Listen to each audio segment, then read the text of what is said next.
ఏంది నడి అడవిలో పెట్రోల్ అయిపోయిందా? బండిలో పెట్రోల్ అయిపోయిందినా, కొంచెం పెట్రోల్ ఉంటే ఈయన.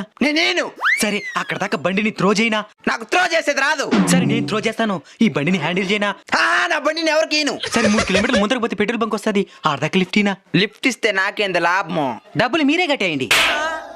డబ్బులు లేదునా, ఒక 100 రూపాయలకి పెట్రోల్ తీసినా మళ్ళీ ఇచ్చేస్తానా. ఒకే రూపాయి గడియను. అబ్బా అన్నా, ఇటు వెనక్కి 4 కిలోమీటర్ పోతే మా ఊరు వస్తుంది. ఇంట్లో 3 లీటర్లు పెట్రోల్ పట్టి పెట్టినాను, ఆడదాకా లిఫ్ట్ ఈనా 2 లీటర్లు నీకే ఇచ్చేస్తానా. వెళ్దాం పోదా. ఏమైందినా? నా బండిలో పెట్రోల్ అయిపోయింది. అబ్బా బండి నడి అడవిలో ఆగిపోయిందిరా, కొంచెం పెట్రోల్ ఈనా. సరే తీసుకోండి. ఎత్తుకొని రా. మన బండి ముందుంది, అది మన బండి కాదు. నీకు కావాలి కానీ